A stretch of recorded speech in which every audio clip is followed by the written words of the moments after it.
Hello and welcome everybody to another episode of Pod Strickland. I'm your host, Shwin, in this episode 279. I'm joined not by Stacy, who is still in the motherland, but will be back next week. So his recording schedule will be back to normal as well. But I'm joined by not a first-time guest, but a first time in a long time. His name is Tim. You know him as at Cranjis McBasketball. Cranjis, Tim, how are you doing? I don't know. I'm a little disgusted with this team, man. I'm not happy. Not happy to be here. Not happy to be in the spot in the standings. I was hoping we'd win yesterday, and then I'd be very happy to be here. But whatever. It's good to see you. Yeah, it's good to see your egg Abby. I've got a mean mug on right now. I don't know if you could hear it, but unhappy on this side. I can sense it. We're going to talk all about it. But before we get started, I do have to make a few announcements. The first being that the Strickland has an Instagram. Check it out. That is at thestrick.land on Instagram. Give us a follow on there. We're posting all kinds of new content. The Strickland also has a YouTube channel where you may or may not be watching this podcast. If you are watching it on there, please hit like and then subscribe to the channel. If you haven't already subscribed, that would be a huge help to us. The Strickland also has new merchandise, which I'm rocking right here, a piece of which I'm rocking right here. Sweatshirts, fleece pants, fleece shorts, t-shirts, you name it, we got it, hats. It's all there. Check it out. You can find it on our website. And then finally, the Strickland has a Patreon, which you can subscribe to. There are a number of different tiers.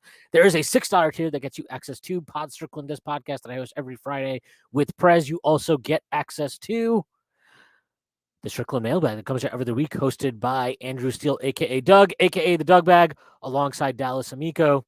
You also get access to the Strickland Discord, where the conversation never stops. There are further tiers. There is a $9 tier that gets you access to Strickland Roll, my solo pod, where I rant and rave about things even more. You also get access to wonderful premium articles by Matthew Miranda, one of the best in the business. There are further tiers. There's a $15 tier, $30 tier, $50 tier, and $100 tier. Those come with a variety of additional benefits like listening on pod recordings, merchandise discounts, and even potentially co-hosting a podcast alongside yours truly one day.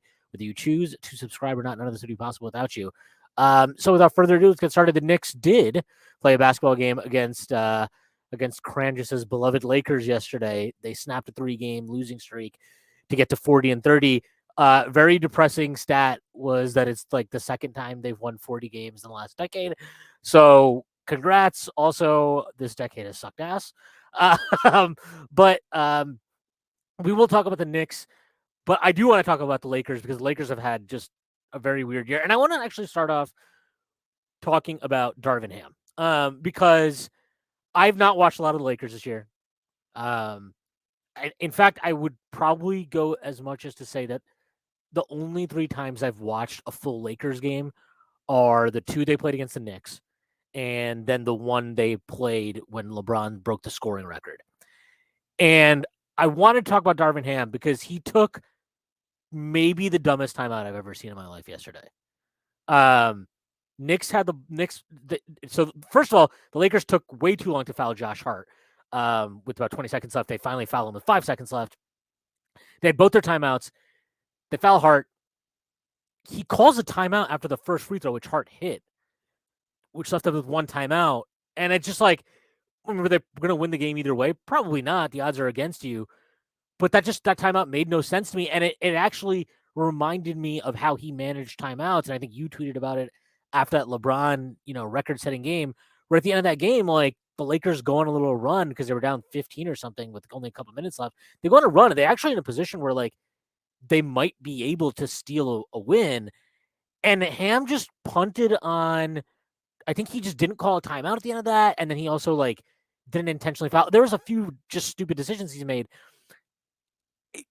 Is Darvin Ham just like a bad end of game coach? Is that something is that a thing? I think that's a fair thing. We've seen games throughout the year where they haven't fouled when it's like still very much a game. We've seen games where they've held on to timeouts and not called them when they could have and should have.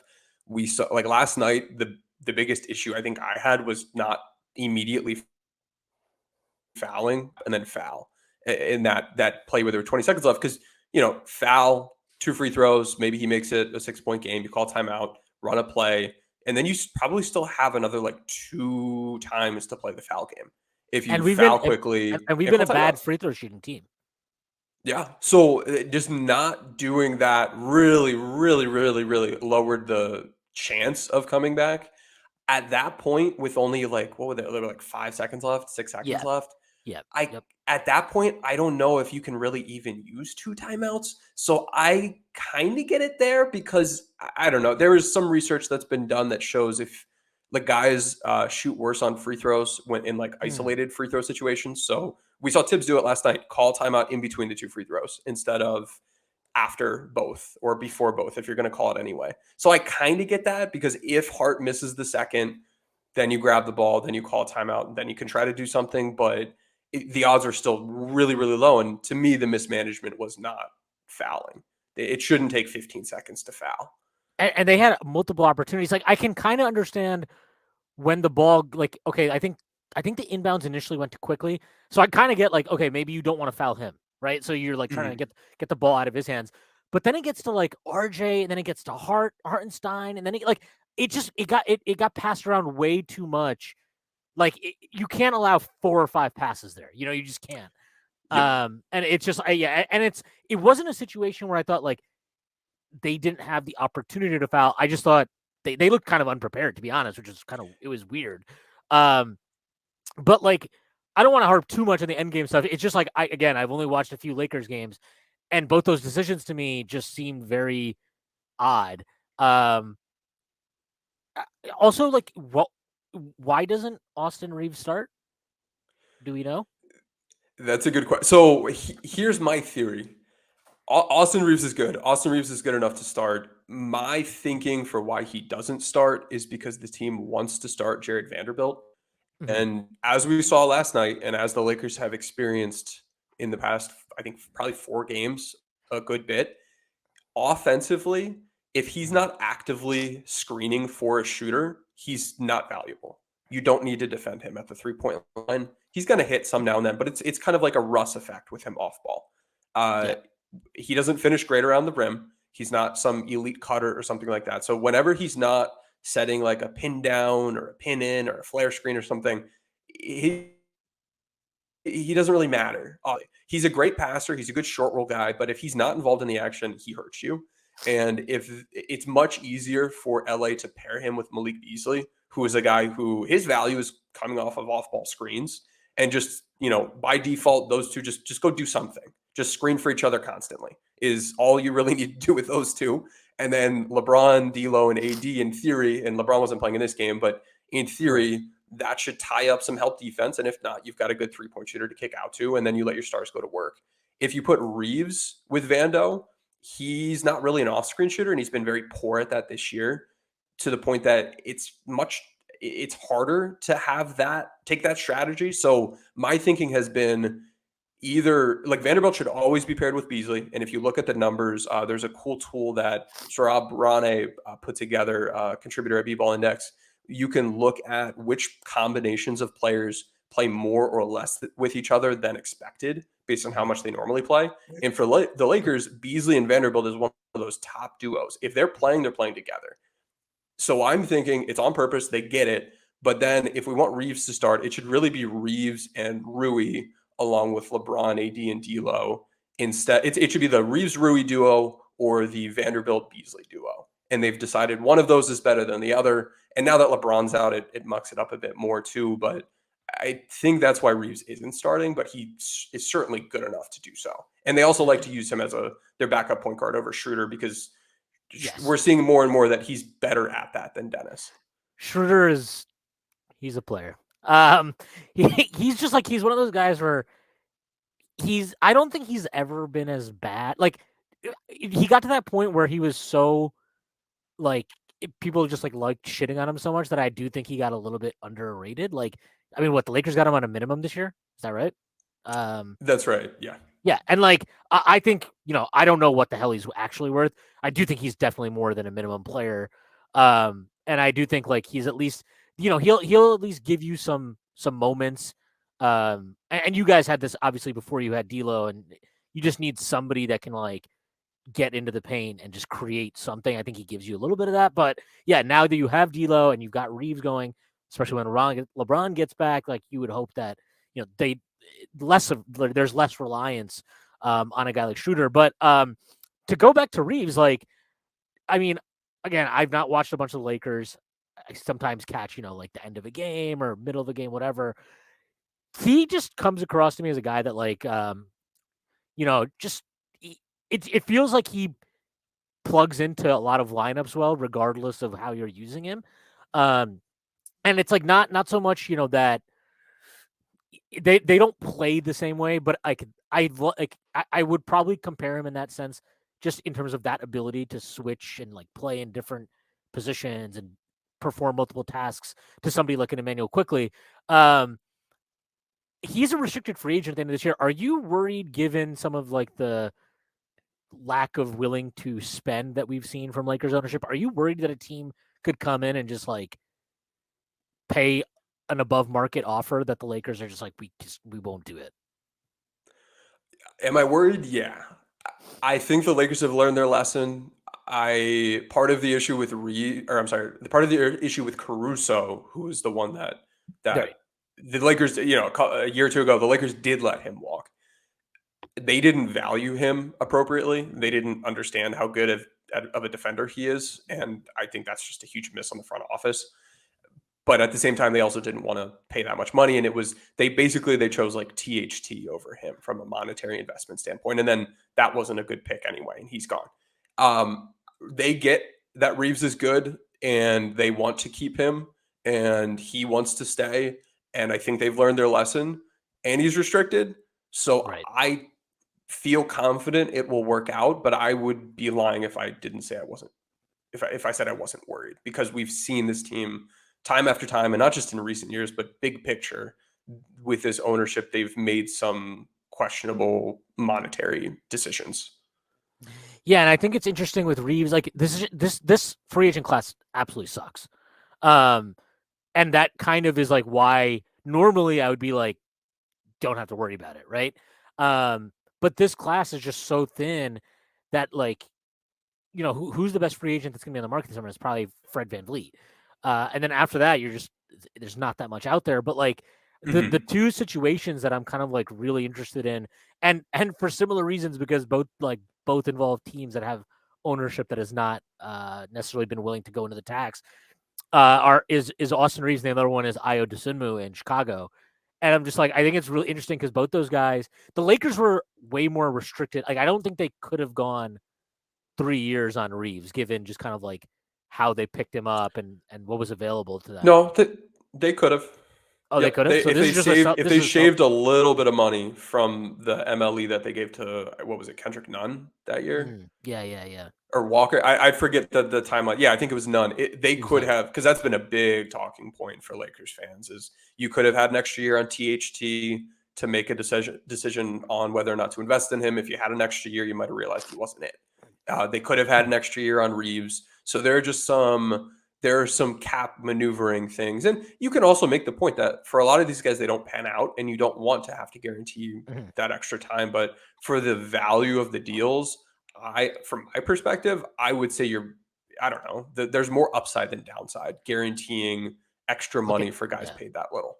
Well, it's like if you're gonna basically pay a guy like a 3-year minimum deal, like you can dump a minimum contract literally whenever you need to. Like Hmm. that's just like a matter of you can do that half time for just cash. Teams will just be like, okay, yeah, fine, just give us cash and we'll do that. But maybe I don't know. Maybe Genie's got some cash flow issues right now I'm not aware of. Um, but to go back to Lakers, so like you were talking about, you're not happy. Are you unhappy because you feel like they waited too long to just add pieces to this team? Or are you unhappy with the moves they did make? I mean, I think they're 8-4 since they made the deal with Utah and Minnesota, I guess, to get D'Lo, Vanderbilt, and Beasley. And I also think it's hilarious. They're not hilarious, but it's like I don't know if I've seen a team like actually acquire three guys at the deadline before, and then it's like, okay, by the way, all of you are starters now for us. And I mean, I guess the last one was like that LeBron Cleveland team, but it's just a very interesting dynamic there. Yeah, I'd say I'm unhappy in a lot of ways. It feels crappy to have a LeBron AD team and be like, I'm disgusted with myself that I'm like tweeting every day about the Lakers' odds of making it to the first round in an excited way. That the bar has gotten so much lower, and that's not acceptable. The team took too long to do something. I did really like the moves that they made, but this team wasn't constructed well from the start.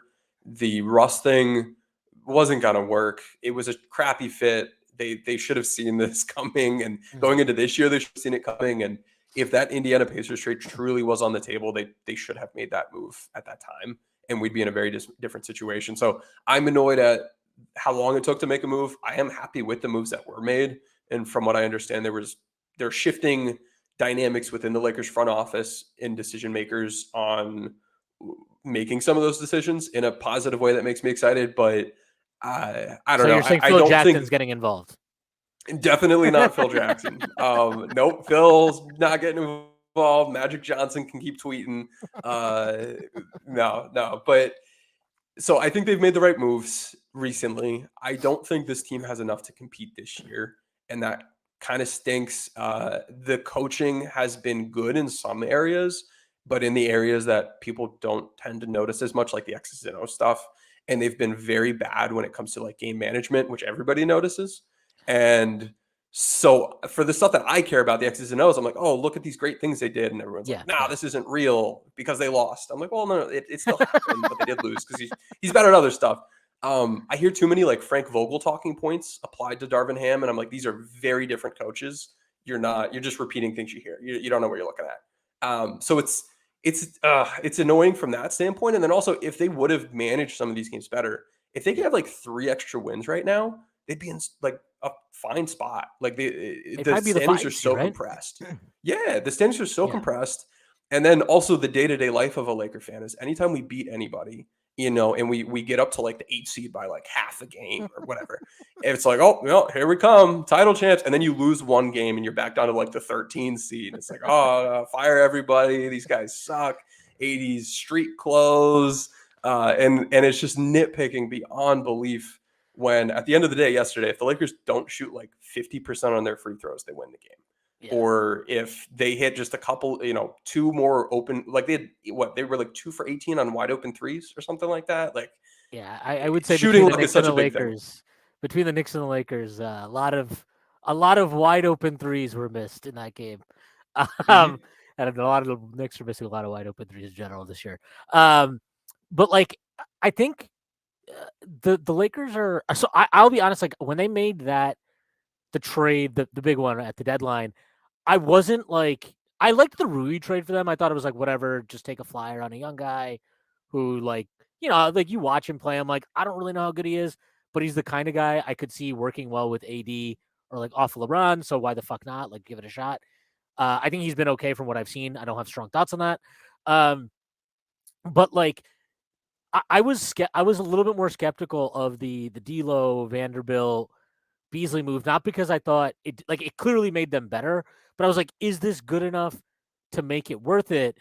And I would say like now, actually, honestly, having watched them yesterday and then just like seeing the West and everything, I'm like I kind of like that move in the sense all three of those guys are what I think D'Lo's the oldest one, he's 28. Um, Beasley, I want to say is 26 or 27. Vanderbilt is 24. So it's like theoretically, if D'Lo's you keep 27, okay, D'Lo's 27. So it's like, but if just you turned could, 27 too. yeah. So if you like keep these guys past like, so they're, I mean, all of them can basically be free, or I think D'Lo and Beasley could technically be free agents. I'm assuming they're going to exercise the option on Beasley. Um, but like they could keep D'Lo. Vanderbilt's under contract for a year.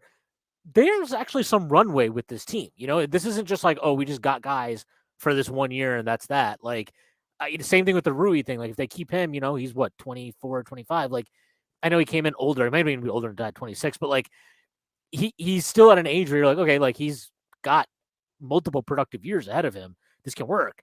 And so I think like at the very minimum, while I do agree with you, like if that Pacers trade was there, they probably just fucked up not making that trade. But like if their pivot, this has been their pivot now, like this is not an atrocious pivot in terms of like if you're trying to balance, we want to try and improve our chances of winning this year. We also don't want to like mortgage all of our future to do it. And we want to get guys that like can be here for a few years and aren't just like one and done guys. I think they've done okay with that, which is, however you want to take that. Like, like you mentioned, the original sin is getting Russ and you pivot, but whatever. But like, are you of the opinion that like they're probably, because it felt like kind of a shift in what the priorities were, where it felt like they were really hesitant to get guys that they might have to pay because they were trying to hoard cap space for next summer. But now it feels like maybe there are two ways to look at it. I know I'm sure you've talked about this and thought about this a bunch, but like I still think like there's a Kyrie sign and trade pathway to this occurring over the summer. But even if not, I think it's just like they just keep these guys and they operate as an above the cap team for a while. Yeah, I've given this a lot of thought, and going into the deadline, I guess I had like a wish list. I was hoping the team would be able to get a stretch big. That would be really important. I was hoping the team would be able to add an off-screen shooter, which was an element that I thought was very much missing on this team and would open up a lot. I was hoping the team would be able to add either a point of attack defender or a wing stopper, because they were sorely missing one or both of those.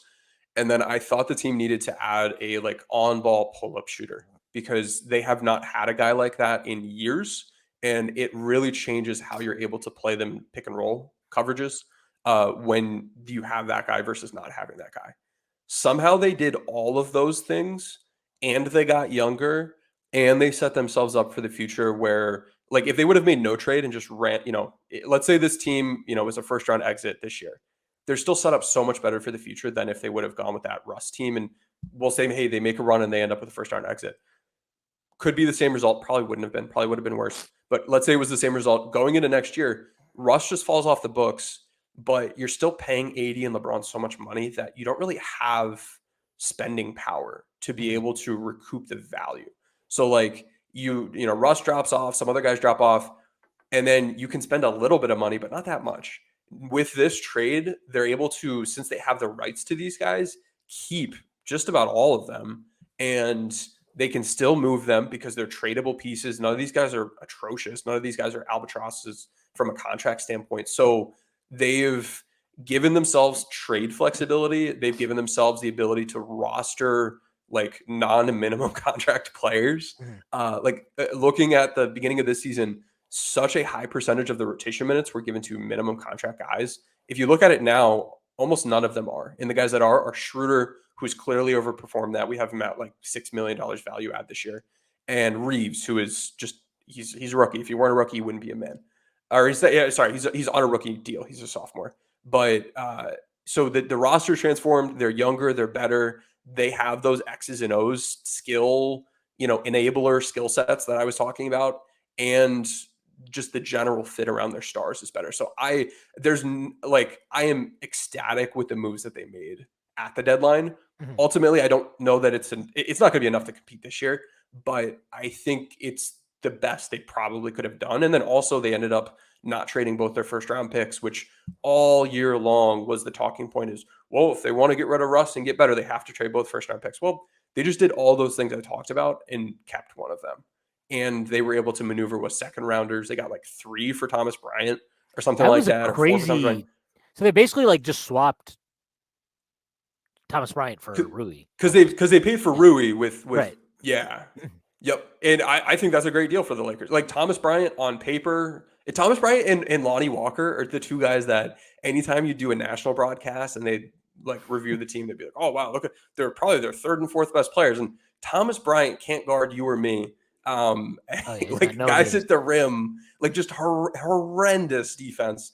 And then Lonnie Walker the same way on defense, and then offensively is just underperforming, being spoon-fed on some of the easiest looks in the league. Doesn't give you anything else offensively. Doesn't rebound, doesn't pass, doesn't move, the IQ is low. But on paper, points per game, these guys are some of the Lakers' best players. So those guys are now out of the rotation and off the team. When this team is healthy, Walker's not a rotation player, but he was their third best player for much of the year. And Laker fans are talking about whether or not they could even keep him next year, which to me is ridiculous. But the team has changed so much. I'm very pleased in that regard. Just still kind of irritated that it took this long to make these sorts of moves. Yeah, I mean, I definitely, I feel that. But like, I guess, do you know if these moves, like, obviously we know about the Buddy Hield and Miles Turner thing that was available to them earlier, but like, like I mean, they were talking about this yesterday, I think, on the broadcast. They were like, it took them some time, but you got to give them credit for finally pulling the trigger. And like, I get that, but I also think, and this is a problem that teams experience, where it's like nobody wants to actually tell you what they'll like. We saw all these reports this year, right? It was like, oh, fucking the Pistons need an unprotected first to move Bojan Bogdanovic, and it's like, the Bulls want at least 2 firsts for Alex Caruso, and it's like, I think I feel like that Utah trade, especially for Gobert, like, I think really made prices insane. But like, it feels like teams are even more ridiculous now in setting the price so high for guys and won't come off of it until like the day or two before the trade deadline. Because like, look, we got Josh Hart at the trade deadline, and it's like, you trade a protected first, a lot of protected first, and Cam Reddish to get him. And it's like, it's hard for me to believe that like everybody knew what the end game of trading Josh Hart was, right? Like, we all kind of knew, like, okay, this is the price is going to be like some contract and a pick.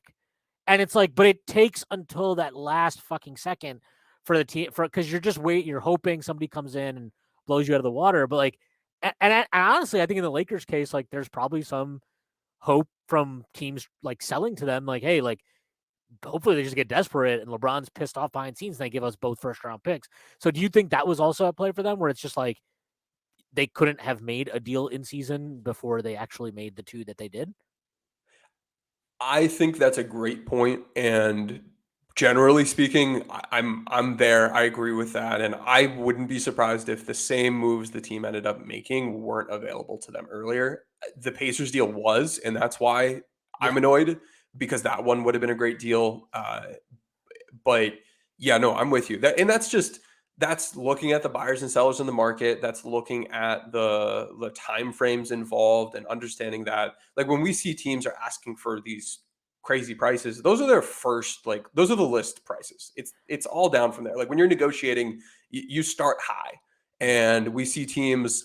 When you have a time deadline, that actually means that you can probably get to an actual deal, unless someone's going to make an odd offer that's overpaying. There's no need to give up on somebody when you're one of these few selling teams in the market, and you see a lot of buyers because the play-in keeps a lot of teams interested. So I understand that. Like, I'm not saying, oh, you should have done these same trades, just a month earlier. If they could have, they should have. I don't think they could have, though.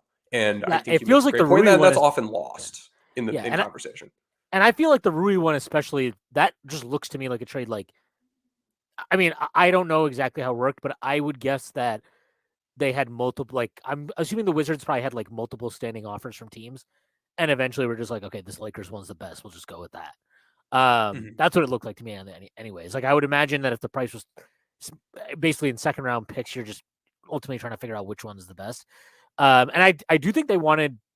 I believe that I think, I don't know if he said this, but I recall him maybe saying like that they tried to do well by him because he did want to be in LA, which he's talked about. So like, maybe that was part of it too. But yeah, like, I would say that, considering that I thought prior to the season that Pelinka was like the dumbest motherfucker in the league, um, I'm like, I'm like genuinely surprised that, like, like you mentioned, like, he basically nailed every profile of player that you were hoping they would get at the deadline, and he did it, while sticking somewhat close, like, holding to his valuation of stuff, and not going crazy, right? They didn't want to give up both first round picks. They didn't.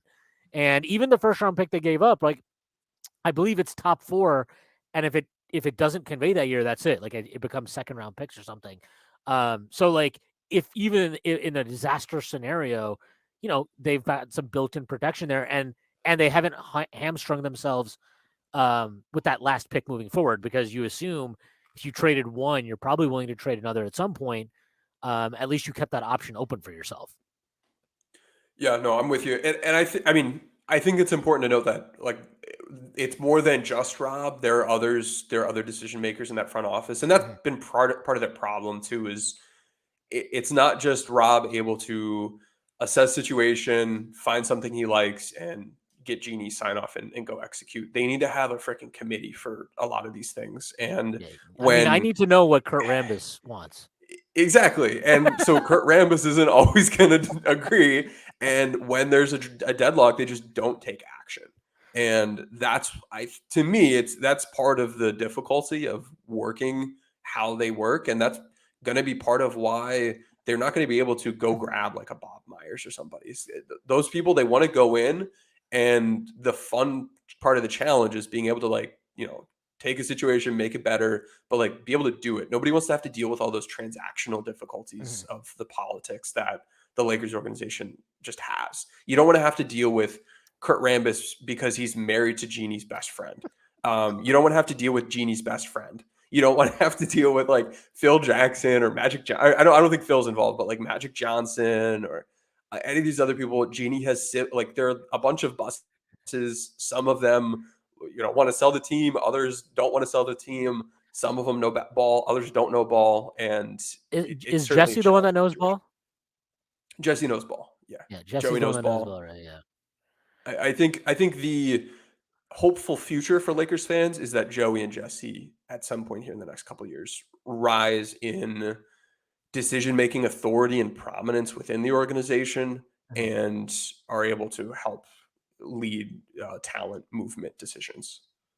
Um, yeah, I mean, I can't say I'm familiar with the inner workings of the Lakers power structure, but it's always funny to me when it's like, oh, like Kurt Rambis liked this thing. And I'm like, why why are we talking about Kurt Rambis in 2023? I thought the world has moved on for the need for Kurt Rambis. But you mentioned earlier that you liked some of the X's and O's changes that Darvin Ham had made. Like, what specifically do you like? I mean, because I know last year, remember you talking about how the Lakers offense was just like it wasn't actually an offense. It was just like dudes doing whatever the hell they wanted. So is there like now when you're watching them, you feel like there's a way better like there's an actual structure in place, and do you also feel like he's doing a better job of okay, I like AD's good at these XYZ things. Let me get him the ball here more, and how do I do that while like keeping LeBron engaged? Like is that like there's a better structure in place with this stuff, or is it even more than that?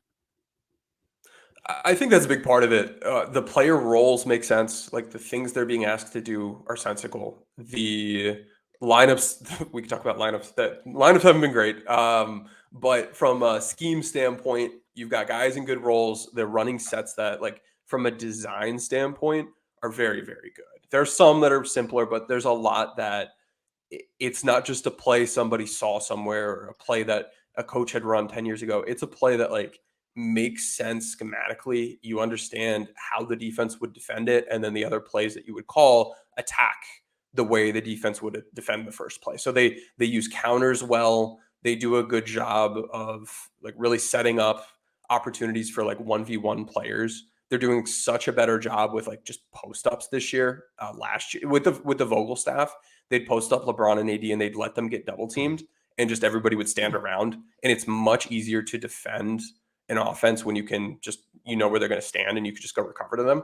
This year's team, they cut, they'll screen for each other. It provides better pass out opportunities. And it all of a sudden, AD looks like a really good passer, or previously he didn't look like a good passer at all because everybody's just standing still and he's, passing over three guys in his face. So little things like that, those help beaters, using that matters. The structure, so the design's very good, but then also the play calling itself has elevated to a point where it's quite strong. The benchmark that I had set on a podcast earlier in the season was like, I want 50% of the Lakers half court possessions to be like organized.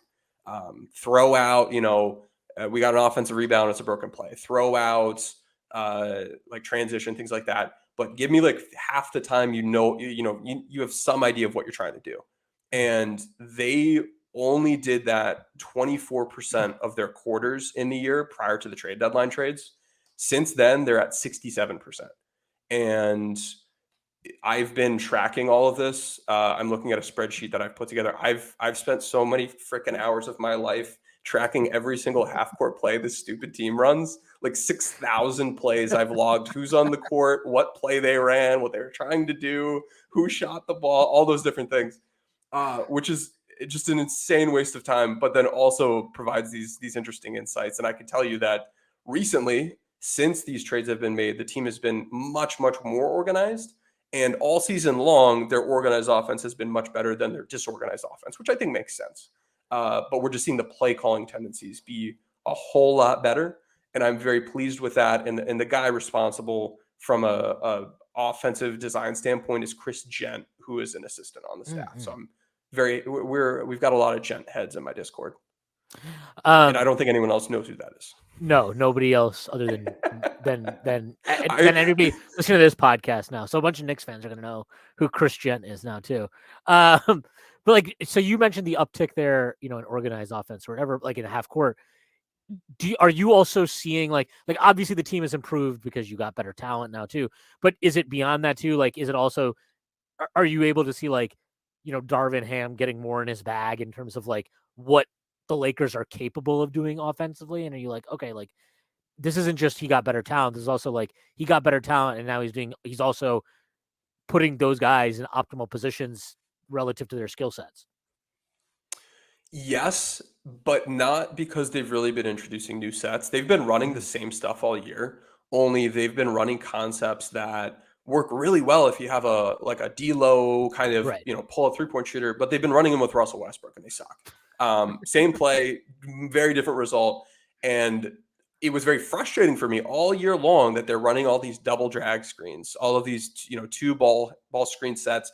I hated it. I was like, please stop doing it. It doesn't work. It's your most used thing. It makes no sense. Now that they've got D'Lo, I want them running it all day long. It's the same stuff, but all of a sudden they score points off of it. So Right. it seems a little bit different. And so the play calling frequency has gone up, which is good. And I think is an awareness thing. It's a self-scouting thing, or maybe I've just yelled enough on Twitter that they've somehow seen it. They're better at that now. That's good. But then also they're using players in better positions to succeed. Primarily, like they've been running off-screen sets all year, but for like Lonnie Walker and Austin Reeves, not great. Now they've got an off-screen shooter to run those in Malik Beasley, and it's better and it works better. Same plays, better personnel, and it works.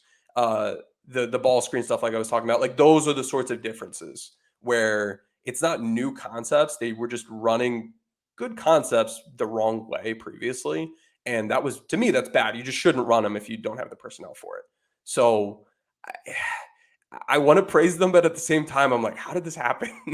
So there's the, you take the good with the bad, but at least at this point, they've got the right players in the roster that they're able to make, maximize what they're operating with. And I think it creates a whole new ceiling for the team. And like the frequency is up, the efficiency hasn't quite gotten there yet, just because so many of these guys are just learning the playbook and they run so many sets that it's taken a little bit for that efficiency to catch up. But now that it's there, they're just an absolute machine when they're organized. And LeBron hasn't even been playing. So when LeBron is back and they continue doing these things, I would absolutely not want to play this team in the first round. Yeah, no, I think, the West is, I've never seen a conference like this Western Conference. It is one of the most insane things I've ever watched. But yeah, no, I don't think anybody wants to play them. I don't think anybody really I know the Warriors have been another team that's just like, every time I'm like, oh, I think they figured it out. And then they go on like a 3-game losing streak. Like they were winning games, then Steph got back and you're like, okay, like it's time for them to take off. And they're like, no, we're actually going to lose 3 in a row right now. So yeah, the West is crazy, but yeah, I do think like ultimately you've got like multiple guys now that defenses really have to be aware of. And obviously you already have LeBron and AD. So it's just like, I think it's, there's a whole different level of kind of attention to detail that you need when you're playing the Lakers now. Whereas before this, it was kind of like, okay, well, we just have to defend LeBron and we have to defend AD and we can leave almost all their shooters wide open and it's fine. But yeah, they're definitely an interesting team. Okay, look, I know this is surprising to many, but this is actually not a Lakers podcast, surprisingly enough. But you had met you said I think like I had asked you to come on the pod maybe like a month ago, and I think we had to reschedule because you just had shit going on. But you're like, I haven't really been watching the Knicks. Have you watched the Knicks more lately? Or was last night the first chance you had in a while to like really get a look at them for a full 48? I would say the latter of those Mm. two is more accurate, but I know what the data says, so I can bullshit a little bit. You just let me know. Well, I wasn't to ask you like, so they trade for Josh Hart at the deadline. Again, it's Cam Reddish and a lot of protected first that if it doesn't convey this year, it automatically becomes 4 seconds. Um, like Hart's such a weird player because it feels like the crazy thing. So he's never played in a playoff game, which I find so funny, because he's like the exact type of dude you would think like would bounce around playoff teams on the bench, right? Like, oh, he just comes in, does all this shit. When you like, there was a lot of people that were not happy about that trade because one, it's like, okay, you did this Cam Reddish deal to begin with, that didn't work out at all. It didn't seem like you had a plan. You pulled the plug on that, and then you trade for a 27-year-old guy you're gonna have to pay at the end of the year. Like, I don't know. To me, the age thing was just kind of stupid because I'm like, you're not paying like that you're getting Josh Hart for like the next 3 or 4 years probably. So that's fine. Um, did you think that was like I mean, what are your thoughts on Josh Hart, I guess, just as a player? And like, I mean, it's weird to me, right? Like he's just kind of like not found a home since that Lakers trade. And like, I don't know, this one just when it went down, I was kind of like, I think this just makes sense for the Knicks in a lot of ways. Did you feel that way, or were you like, maybe this will work, maybe it won't? Well, they weren't really getting anything with Reddish, and I mean, people can point at what he's doing now and the counting stats. Like his defense stinks, and I don't know. He's got the second worst on off on the team since he got traded there, which is just hilarious to me, considering because he is scoring well right now. But I'm like, so you're just something's missing there. Something is off. Yeah, but I like Hart as a player. He can be a challenging fit potentially from a shooting standpoint. Like he's Yeah. certainly underperforming his shot quality, but if he's able to hit enough threes, he can create his own at the rim a little bit. He finishes well at the rim. He has a bit of passing skill to him, and defensively, or I guess on both ends, he adds value rebounding, and that's always a Yes. nice thing to have. And then as a defensive player, like there's that toughness. He can, fight around ball screens. He'll get a number of steals. He's a sturdier guy, I suppose. He rotates really well. So I don't know. He's someone that if his like spot up shooting were just a little bit better, he would be much more valuable potentially on offense. But he still does a lot well and is a smart guy. He's a gritty guy, and like you said, like he's someone that I think makes sense in the playoffs. You can rely on him. You know what he's going to bring, and he's going to put it out there on the line, and he's been an impactful player this year. So not the easiest fit based on that shooting, but I think he's certainly shot well enough that it's fine, I think. So I'd say I'm pleased with him, and he's also someone that's taking on super tough matchups on a daily basis, and he's pretty versatile. So there's a lot you can get out of him, and he adds unique value with that rebounding at a position where sometimes you don't quite get that. And he's been a pretty good like corner 3-point shooter. So I don't know. I'm a Josh Hart fan. I liked him as a Laker and haven't paid super close attention to how he's played since then. But I see a lot of those same sorts of skills, just a little bit refined now. Yeah. One thing about him, like you mentioned, like he is really defensively versatile. When we played Boston, we played them twice 2 weeks ago. Like you could like he's 6'4". Josh Hart is 6'4". He may as well just be like 6'8". The way he plays is so like he plays so much bigger than his size. And in that Boston matchup, you could see like, obviously he's giving up size to Tatum, but like Tatum can't really move him off his spot. Tatum can't like just bully him. He gets under him, and you can see like Tatum's not comfortable putting the ball on the floor. So I just think like there's something there with him on that end where he plays bigger and he is a more versatile defensive piece than you would think just by looking at his measurables.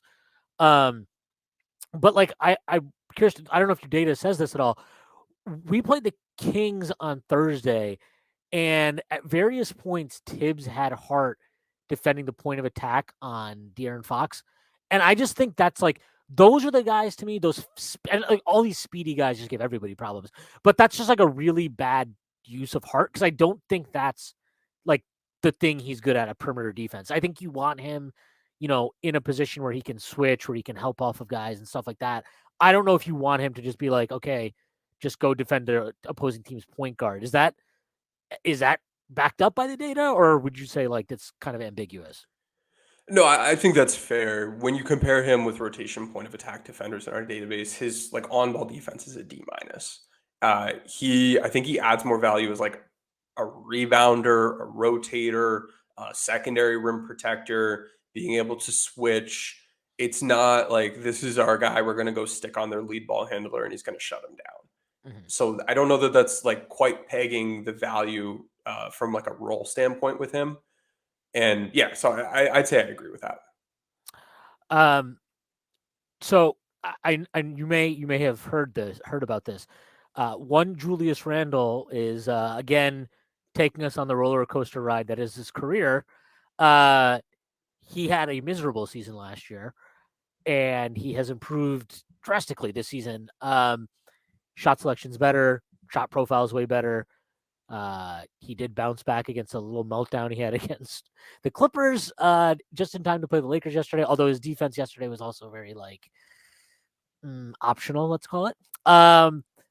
What like I mean, obviously you watch Julius a bunch with the Lakers, so I'm curious to get your thoughts. As like one of the I would say the biggest remaining kind of like issue that a lot of people have with Julius, and I think it's a fair one. They were talking about this on the broadcast. Van Gundy brought it up several times, right? Like he's not been good in these end of quarter, end of game situations. Was that a thing when he was on the Lakers too? Because I know he wasn't like a ball handler on the Lakers, but was that still something back then that you were like, I don't know if I trust this guy with with any serious offensive responsibility towards the end of games? I don't think the Lakers were in. We weren't in competitive games at that point to really Yeah. be. There weren't too many crunch time late game moments. Uh, I wouldn't say that was a takeaway I was left with at the time, but I don't know that that opportunity was there or the focus was in that area for him. Um, yeah, fair that those Lakers teams were not necessarily the best. But I don't. What have you seen? Like, what are the numbers saying about Julius? Because obviously last year was a total disaster for him. Um, like, is the improvement from him just mostly down to like better shot profile, or is there more to it? Like, is he also like I don't know. Like, to me, it looks like he's making quicker decisions at times. It feels like he has a better idea of when he gets the ball at the elbow, he has an idea of what he wants to do. He's not overthinking it. Obviously, he still has bouts of like, catch the ball on the perimeter, jab step, jab step, jab step, spin move, whatever it is, right? Like, dribbling into disaster at times. But I think overall, at least from what we've seen, um, just a lot better decision making, a lot better and decision making in multiple ways. Is that something that your data backs up to? And I'm curious, like defensively, I think he's had a better season this year. Also, last couple of like I'd say the last week hasn't been great from him, but overall, I've been pleasantly surprised with his defense this year. Is that also backed up by what you're seeing there? So interestingly, of all players from last year to this year, he has the second highest rise in our LeBron metric, our impact per 100 possessions. So he should be like a most improved player candidate, but I don't think will be just because he was good a couple years ago and then Yeah, just was shitty last year. and he already So won. you He already can't. won it. Yeah, yeah. So like ineligible, but I still really funny because that's definitely there. We see that it shows up second highest, highest change in offensive impact. His defensive impact has gone down per the metric from last season to this season. Uh, so that's what that looks like there. I see like a lot of changes when it comes to just his shot making effectiveness. I can't speak to like the data doesn't have his like decision making, Yeah, I right. guess per se. But well, I mean, he did have an F passing efficiency last season, and that's better now. So he's certainly throwing the ball away a bit less, even when you adjust for the difficulty looks and the value created and versatility and all those things. He's been a better shooter and he's been a better rebounder again. Uh, yeah, no, I can't speak to the IQ piece, but it looks like he's just been he's got a shot back is a big piece of it. Mhm. He's in similar roles. He was a shot creator and helper last year. He's a shot creator and a helper this year. So his job, it's not like his job has changed, and I would imagine the scheme hasn't changed all that much either. So it's likely more him stuff. Yeah. So actually, I'm curious. I know that you have coaching metrics there that you guys use. But like, so you mentioned like the scheme. The scheme is largely the same. But what I would say is I think Tibbs has been much less married to like his kind of like core principles of drop coverage. Not to say like, look, we're still a drop coverage team, but he's shown a little bit more. He's allowed Randall to switch more, especially when he's on the floor with guys like Grimes, who he trusts on switches, and RJ. Like he's letting him switch a little bit more, which always helps with Julius because him not switching is often very just his pick and roll defense at times can be it's an adventure. So he's definitely letting him switch more. But like when Mitch was out for a while, he was starting Sims, and they were playing Sims. They started playing Sims closer to the level of the screen instead of just in a drop because Sims isn't good in a drop. And really, what makes him, when he does have value defensively, it's because of how quick he is on his feet for a big guy. So you want to play him higher. So they're played a little bit more aggressive. I think they've adapted their, they're not playing Hartenstein as much also in a deep drop because he's a good rim protector, but he's also not the sturdiest guy when guys attack him. So like there have been a lot of sequences this year, especially when he was playing deep drop. Guys attack him at the rim.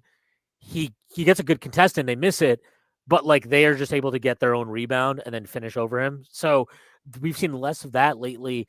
I mean, are you seeing any changes from kind of like how from what you guys collect on the information in terms of coaching?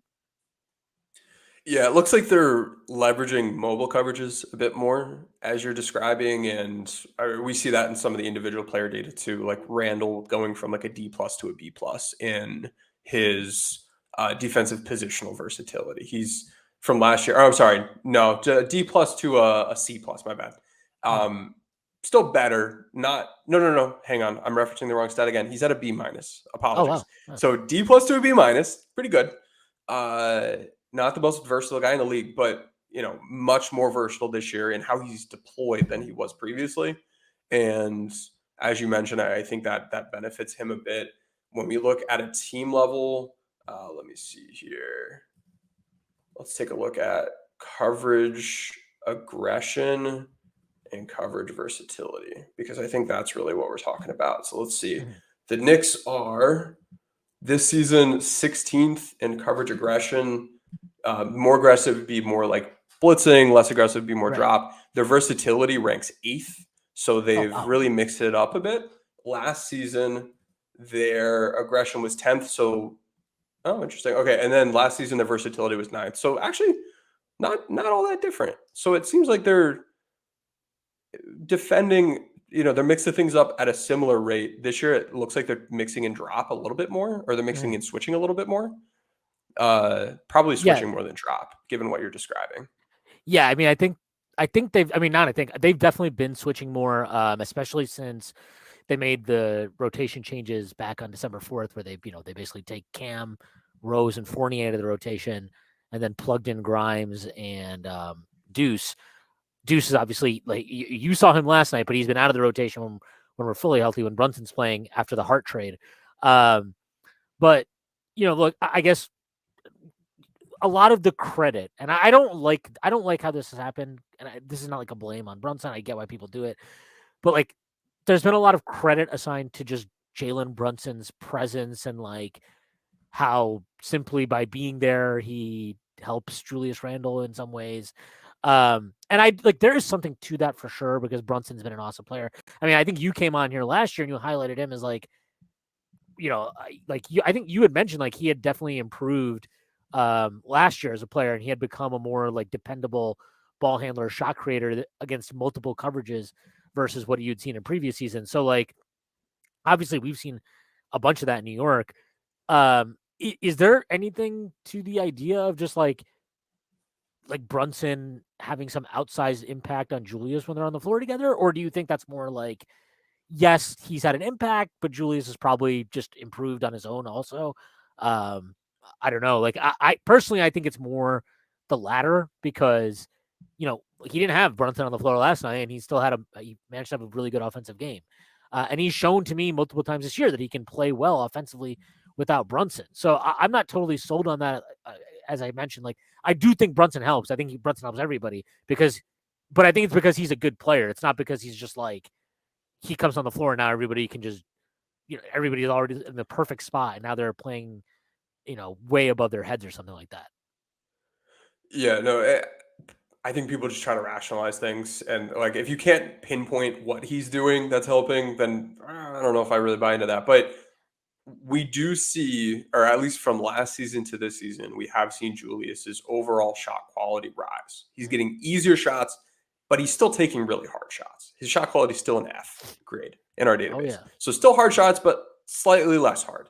His shot making, so his performance from a shooting standpoint, accounting for that shot quality. Because if you don't account for the shot quality, you're just looking at efficiency, and then it's really easy for those changes in context to drive the result changes, and then you're not really capturing shot making.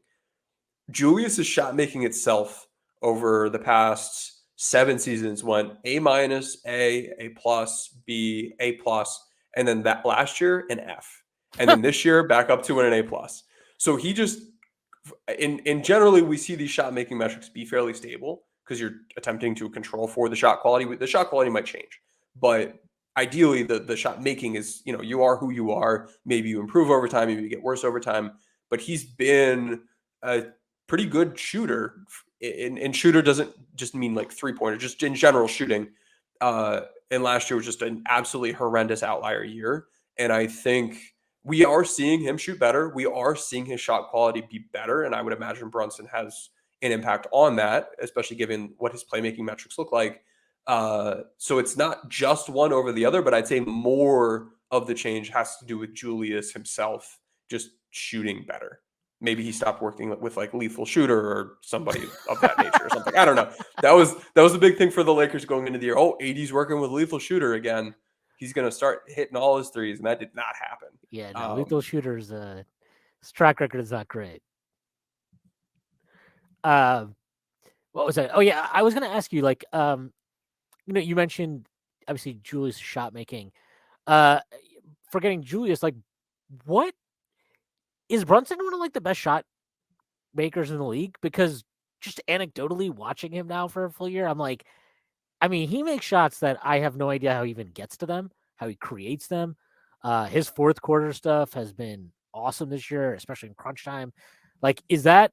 I mean, is that crazy to think? Because honestly, I've thought about this a lot, and I'm like, I don't know how many better, just pure like go get me a bucket guys there really are in the league.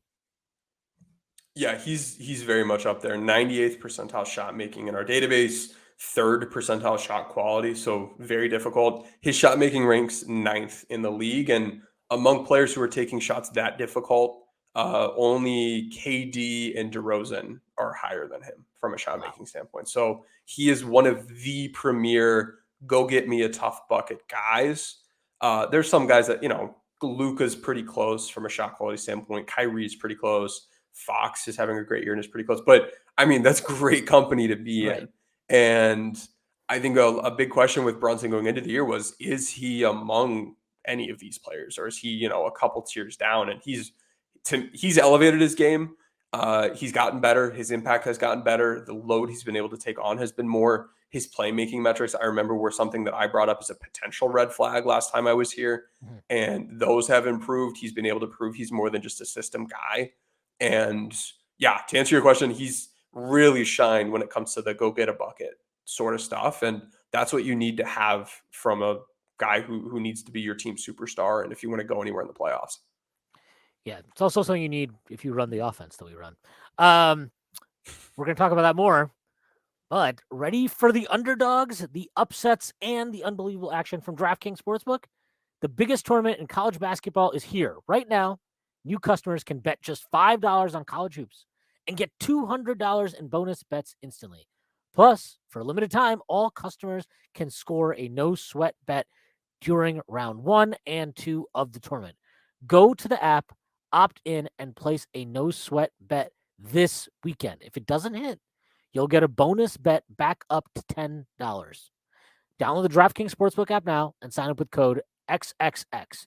New customers can bet $5 and get $200 in bonus bets instantly, win or lose. Only a DraftKings Sportsbook with code XXX. Minimum age and eligibility restrictions apply. See show notes for details. Yeah, to go back to the Brunson piece, like, so I know last year you had mentioned him as like there was already rumors, right, that the Knicks would be in for him. That had been out there for a while. Obviously, like, yes, the playmaking, as you mentioned, the data there has improved. Are you all that surprised though by like the rest of it? Because to me, the scoring stuff. Once I watched the playoffs, I was last year. Obviously, he has that. He has the back-to-back 40-point game, 30-point game without Luka in the first round. And I know it was Utah, and they were a terrible defensive team. But like, I'm not too surprised that he's scoring the way he is. Maybe like slightly. I would be lying to you if I thought he'd shoot this well on pull-up threes this quickly. That was like his biggest hole really as a scorer coming into the season. But now that he's doing that, like, I don't know, like, I'm not too surprised by the scoring output. And I mean, he might be like, I don't know if you have data supporting this, but like, he really might be one of the most complete scorers in the league in terms of just efficiency from every range on all different kinds of shots. I will certainly plug away here at my laptop and try to pull that up as I kill some time. But yeah, you shouldn't have been surprised, and that's because ball Shwin. Looking at his player profile last year, we've got our nice. If you're familiar with like 2K, they have their skill badges. We have that, but they're based in reality, and he's got a gold teardropper badge, so elite floater game, gold pull up assassin badge, gold one man wrecking crew badge last season, and then also this season. So like he's been that guy. If you're gold, you're top 15 in the league in the season. So he's been one of the go-to create my own offense, be able to score from that second level. He's got the shooting, like you mentioned. He's really added that pull up 3-point shooting and solidified that. That I think was that missing piece, and now altogether he's in a really good spot. So if we look at like, let me see, finishing talent, mid-range talent, 3-point shooting talent. Let's see how many guys grade out the way he does this season. I would imagine DeJounte Murray does not grade out as well as he does. I would imagine probably not. So he has, let's see here, he's got an A- finishing talent, A+ mid-range talent, and an A 3-point shooting talent. There are only 7 players that match that criteria. Donovan Mitchell, Kyrie Irving, Luka Doncic, Julius Randle, Trae Young, Jalen Brunson, and Bojan Bogdanovic. Bojan has been a fucking killer this year, man. Yeah, he's been really good. His defense is just horrendous, but offensively, he's a lot of fun. Yeah, he's like 0 lift, 20-point per game score. It's pretty impressive to watch.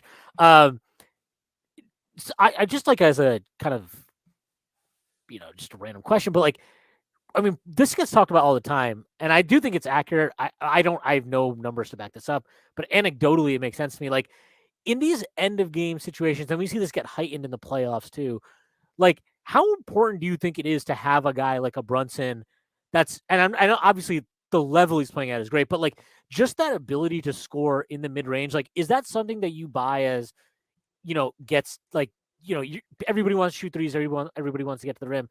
Do you buy that, like, those shots are harder to come by in end of game situations when teams are locked in, and like obviously playoffs too? Or is that more just like a common trope that isn't necessarily borne out in the data? I think there's some reality to it. And in a lot of these situations too, it's like, okay, we need to score. We're down 1 or the game's tied. We just need to score. We don't need a 3. And if you're just picking a spot, you'd rather have a closer shot with a higher field goal percentage than a more efficient, like, points per shot thing. Like, I don't care about the extra point. We just need to get a bucket. Yeah, the end of game is different than like the first quarter in that sense. Exactly. Yeah. We don't care how many points. We just need points. And often, in these situations, teams are scouting so well. They know what sets you're going to run. They might be able to take things away. And in that moment, you just need to go make something happen. If you're going to go to the rim, help is going to be there, and then you're going to have to kick it out.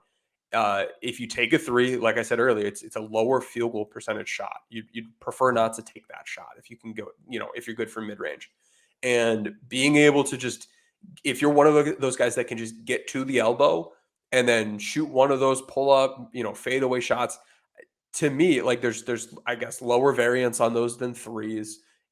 In a way, like if you're one of those guys that's able to do that and you're trusted by the team to do that, it's because you're pretty good at those. We've reached a point in the league where the guys who aren't good at those, they don't take those shots anymore. That's been the big analytics revolution, is we don't have guys picking and popping to a step inside the 3-point line, or just spotting up along the baseline a step inside the 3-point line. No, we don't care. Take a step back. But the Brunsons, the Kawhis, like they can take these shots. And at the end of the game, and part of it too is how the team operates. Some teams, they still run their stuff late in games. Other teams, they say, oh, it's hero ball time. And when it's hero ball time, you need this. If you still run your stuff, it's still really good to have this. You don't necessarily need it. But depending, and you could speak to this better than I can, is the Knicks offense just, stand around and watch somebody make something happen at the end of games? And if so, then yes, this is absolutely critical. Yeah, honestly, I think the Knicks offense is kind of like fascinating in a lot of ways, because it's not, look, it's still very Tibbsy. It is very like it's very much like my two guys are better than your two best defenders. Like I trust them to get buckets type of thing. But what I think is interesting they've done, so you mentioned the shot profile for Julius. If you actually look at the Knicks shot profile as a team, like they have an elite shot profile now. Like it's like they basically just take shots at the rim and shots from three. And the only guys that are taking mid-range shots, right, are like Brunson, who obviously should be taking mid-range shots, Quickley, whose floater game and overall mid-range game has improved a lot this year. Julius, who he's still cut down on his mid-range shots. I do think like you have to let him take some, and I'm fine with that. He's not overdoing it. RJ probably should never take a mid-range shot, which is great. He's not doing that much of that. But like the team's profile anyway is just really good. And then what they've done is like Mitch. So Mitch was out for 14 games just recently, and the Knicks had their best offensive stretch of the season. And like there'll be people that are like, well, Mitch, doesn't space. It has nothing to do with that. It's that they all of a sudden Brunson went off, Randall went off, Quickley went on a heater. So they had like three guys going off, and then on top of that, you don't lose a lot of juice on the offensive glass because Sims is still an elite offensive rebounder. Hartenstein's an elite offensive rebounder. Obviously, when Mitch is healthy, he's an elite offensive rebounder. You add a player like Josh Hart, who you mentioned, like he just adds to that strength. And then Randall's like a pretty solid offensive rebounder too. So like what the Knicks have basically done is we're not going to run. They're not running a bunch of misdirection. They're not running complex sets. You don't see a lot of off ball action. And if it is, it's usually like somewhat telegraphed type of like, we're running floppy right now for Quentin Grimes. So, it's not like some Warriors level, like there's three things happening at once going on. It's very simplistic, but like simple isn't necessarily bad. And I do think when you get to the playoffs, there is going to be a limitation to this. And that's always been like the ultimate, I think, underlying criticism of what people are talking about with Tibbs's like offensive simplicity is, yeah, that can work in the regular season. The playoffs, it's harder. But insofar as just like what they're doing this year, I don't know. I find it kind of interesting because I do think, and I actually am curious to get your thoughts on this. It feels like teams as a whole across the league have kind of gone back to like putting more emphasis on offensive rebounding, where it felt like for a while there was like a 5 or 6 year period where everybody was just like, we don't care about offensive rebounds. Let's just get back and like set our defense. It feels like the league now has gone back now, and there are teams that are more willing to be aggressive on the offensive glass. And the Knicks are certainly one. I think they're second in the league right now in defensive rebound percentage. First is the Rockets for reasons, just watch them play. You'll see. But like, yeah, it's interesting. I don't know. At the very least, Tibbs deserves credit for like being willing to embrace modernizing our shot chart. Like, I don't think he's changed in terms of like our shot location is better. I wouldn't say how we're deriving shots and the offense we're running is significantly different from what he'd done previously. But, I think you have to give him credit. I mean, he's a 65-year-old man. Like, it's hard to make changes at that age, and he's actually made significant ones, I think, this year. Yeah, he's made some significant ones. From what I understand, like the team has upped things from an analytics standpoint. They have like a personal assistant for Tibbs to, you Oh know, yeah. like talk about this stuff with him constantly. And shot location, it matters. I think running organized offense can be really important. And one of the factors around that, it's not just optimizing the location of shots, but then also who's taking them. When Mhm. you're just out there freelancing, it's easier for the defense. It's easier for the defense to dictate terms, and you have to react to what they're doing and find the open man. And the open man might not necessarily be the guy you want taking the shot. Whereas when you're in a set, you're better able to dictate, okay, well, this is our primary action or attack. And then if they help, it's coming from here, which opens up this shooter on the weak side or this cut on the weak side. And you can kind of pick who you want to get those Mm. opportunities. Or at least that's how it has looked for the Lakers this season. And one of their big changes since these trade deadline trades has been the clutch time offense. I guess pushing back on what I said earlier, you can still run stuff late in games. It's not Mhm. like there's any unique defense that didn't exist that all of a sudden teams are allowed to run with 3 minutes left in the game. Yeah. So if you They're can just, they're run just good more locked in, stuff, I think, right? Like that's the main thing. Is defenses are more yeah, locked in at the end of games. Yeah. but you could still run stuff and it could Yeah. still work. And if the defense is switching, okay, beat stuff that run stuff that beats switching. Like Mhm. there's nothing out there is crazy unique that teams haven't solved for somewhere. And we've seen the Lakers double the free. They were freelancing 72% of the time pre trade deadline trades in clutch time. Now that's down to like 45%. And so So just a would huge yeah, I was, jump in being organized late in games. And it's result in the efficiency when they're running these sets and help beaters exactly the same before the trades and after the trades. They're just way more organized late in games. And that's been a shift that has really helped the team. And I wonder if that's something that maybe the Knicks at some point look into is like not just which lineups get us good shots or which players get us good shots, but like what style of offense is generating the best looks within our playbook and how do we optimize that? yeah, I almost feel like what the Knicks like getting Brunson helped a shit ton because if you're going to like the Knicks have a super low assist rate. Okay, they're and that is, in my opinion, anyway. I don't know this for sure.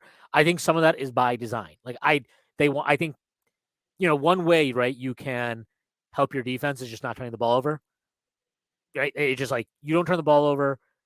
You're gonna get if you get shots up every possession. That's like its own advantage, right? Like to me, the worst possession is literally any type of turnover because you're not even getting a shot up. Like you're not giving yourself a chance of a positive outcome. So I think by design they have like played this very slow, methodical style.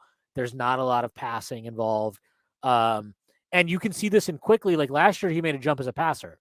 I think he was at 7.6 assists per 100 possessions, and this year, like I would say he's a better ball handler, shot creator this year, but his assist rate is back down to like 5.6 per 100 possessions. And I don't think that's because he's like now become this more selfish player. His usage is down too.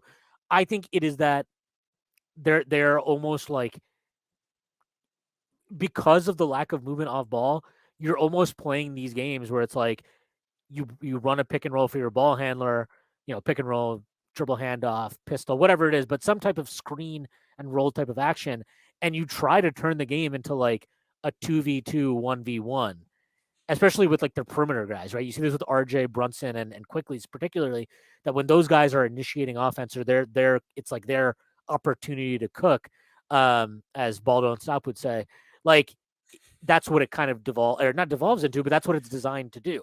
And so like, yeah, you can still get to the rim and draw help and make the right read, but like it's I don't know, it's like it's just very interesting to me like how they've gone about things this year because it does feel like while a lot of it is largely the same, there seems to be even like a more focused emphasis on these margins. And you were talking about you'd heard that Tibbs has a guy like there's a stat guy basically that's like paid to talk to Tibbs about this shit.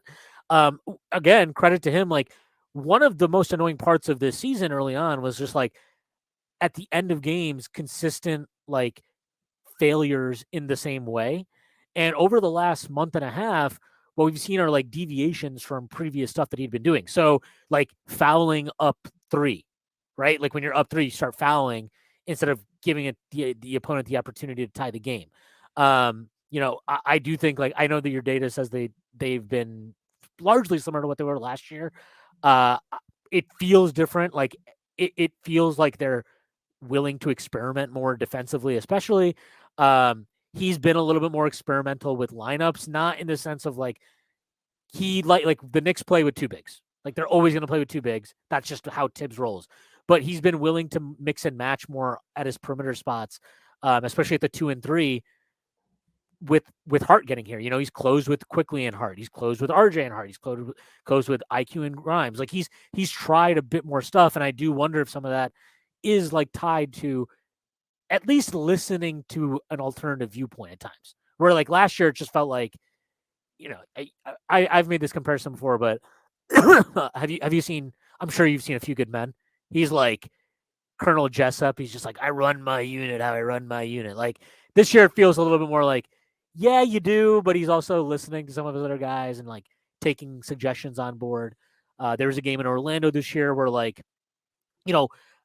it was an obvious. So the Magic were down. They were down 4. They needed to basically make a free throw and then miss to get a rebound to potentially have a chance to tie the game. And they put in Orlando's team, everybody in that team is 19 feet tall. So they put in a bunch of their bigs. And Tibbs initially just brought in Sims alongside Randall, and that was what he was going to do. And Johnny Bryant, who is our associate head coach, he's the top assistant, you see him go and grab Hartenstein from the bench, and he starts yelling at Tibbs, and Tibbs put him in. But it's those are the type of things where I'm not sure what happened, but it feels like he's listening to more advice, and it also feels like maybe he's empowered some of the people underneath him to be more vocal with him. I think that's a key piece of leadership. If for a sports team, for a business, wherever, if the leader of the group needs to be the smartest person in the room and thinks they're the smartest person in the room, and you're not able to get those other perspectives, then you really limit the upside for innovation and improvement. Head coaches in the NBA have so many things to worry about and do and manage. They're not going to be the ones who are often able to go grind film on some international team doing cool stuff or some college teams that are doing some cool stuff and steal neat concepts. They're not going to be the ones that are digging deep into the data to find these inefficiencies that you can exploit.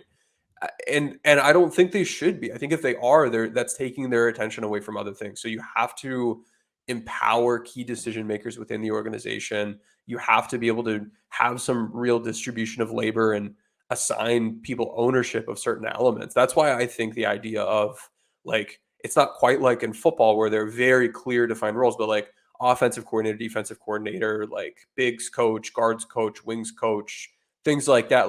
Have experts that can take some ownership and be ultimately responsible for things. And they're going to lean more into that and be able to innovate more and be held, accountable and held responsible for the results. And that doesn't mean don't collaborate, but having that ownership, having that delegation, I think can be really important. And I think a big help, and we see it at the NFL level with, just have the numbers guy in your ear telling you the odds of things to help with key decisions. Having someone on the bench being able to be yeah, we should foul here. No, we shouldn't foul here. Because it's not 100% one way or the other. The data shows it's a 50-50 proposition. Yeah. When you input more variables, then it becomes, more decisive. How much time's left? How many timeouts do they have left? Who would our free throw shooters be? Who would their free throw shooters be? Who's their 3-point shooter? Those things matter. We're not all of these teams are unique and different. And it's not oh yeah, we should always foul or we should never foul. I think it's more dynamic than that. And having someone that's able to, take in that info and figure that out ahead of time while the coach is, trying to coach players and make rotation decisions and all those things, you need to be able to delegate. Otherwise, you're just going to drop the ball or it's just too much for one person to be able to be really good at all these different things. Yeah. And it's like you mentioned, in a game, the course of a game, it's hard to be on top of all of that, all while you're still trying to, figure out what is Eric Spoelstra? What is he running out of this timeout? How do I get my guys prepared for that? Right. You're just balancing so many different things. So there are 2 Knicks we haven't talked about both near and dear to my heart, who are having, I would say, pretty struggling, diametrically opposed season so far. Let's start with the uglier side of the two. RJ Barrett has been huge struggle bus this year.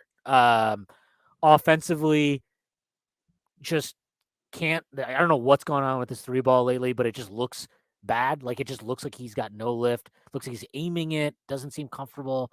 The finishing at the rim is very up and down. He drives so much, but the thing that he doesn't do a lot or do enough of is create opportunities for others out of his penetration, despite the fact that he's collapsing defenses quickly. And I mean, look, most advanced metrics have never been the biggest fan of RJ, even prior to this season. I imagine a lot of them are worse now. So I'm curious to see what your data says about them, but also just like, he's 22, and I don't like being like, anytime somebody's criticizing him, well, it's like he's 22, like give him I get like he deserves criticism. He's not been good. At the same time, like I'm curious to get your thoughts on it. When I watch him, I don't feel like I'm watching a lost cause. I feel like I'm watching a guy who probably was hoping to be like the unquestioned number 2 option on the team this year. Then they get Brunson, that changes the equation. And it feels like he's trying to figure out his way into being a third option. And there's some shit he's struggling with. But I also see a guy who it feels like is like it honestly, it feels like every time he has the ball and an opportunity to create offense, it's like he's trying to prove I was worth $107 million. So I need to prove that right now on this possession that's what I see when I watch him. But like it has not been a pleasant watch at times. And then defensively, and I'm sure I would be surprised if your data doesn't show this, but like defensively, he's fallen off a cliff. He's been a lot better since the All-Star break.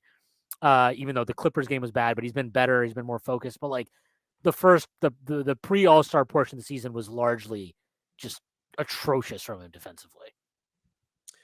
What have you thought of his before I answer that, because I'm seeing some interesting things over here. What have you thought of his like role fits? We have him this season as being in a secondary ball handler role on offense, which I think makes some sense. Yep. And then last year he was a wing stopper on defense, which I think was probably too big a role for him potentially. This season he's been used as a point of attack defender. Why? So that's actually really weird because I would say so. Okay, so there's a few things going on here, and this is the weird. This is where it gets funky. They hide Brunson, right? So Brunson is getting hit in. Okay. Brunson's getting hit in, and then he puts Grimes on the better guy normally. So whether that's the point guard, whether that's the other team's wing, whatever. So I can see where maybe for a lot of teams that is actually like their better guy is Kawhi or Paul George or wing X, right? And so because there just isn't another option, RJ sometimes maybe has to defend point of attack more than you would like. Early in the season, he was having him do it at times that just, I mean, it was weird, right? Because you're starting him next to Fournier and Brunson, and it's like, okay, go defend John Morant. And, I don't know. Like, I'm not going to kill RJ for that, but he still puts him in weird positions. Like we played the Kings a couple of nights ago, and he's got RJ defending De'Aaron Fox at a certain point. I'm like, I don't really understand. Like, and we're going to talk about quickly because I know your defensive data on him is a lot more mixed than I guess what Knicks fans think of him. But like, I don't actually think Quickley's like an amazing point of attack defender, but he's better at it than RJ, and he's just more capable of it than RJ. So like to me, that was just a weird decision where I'm like, I don't get why you're almost like fucking RJ over there because you don't want to put Quickley on Fox, which I just don't like. Ideally, sure, I get that, but in that situation, I just think that's like a weird coaching thing with Tibbs. I do also believe, and this is just, there's no way to know this for sure. I think he genuinely believes size can be a deterrent against dribble penetration, which isn't totally misguided. But I think he at times probably leans in that direction too much. Whereas again, I'd watch that. I'm like, just put Quickley on him, put Grimes on him, put either of those guys on him. That's better than asking RJ to do it. Yeah. Okay. All right. Wanted to sanity check the data there because that's what we're seeing from a role standpoint, and I think that makes no sense for Yeah, to optimize him.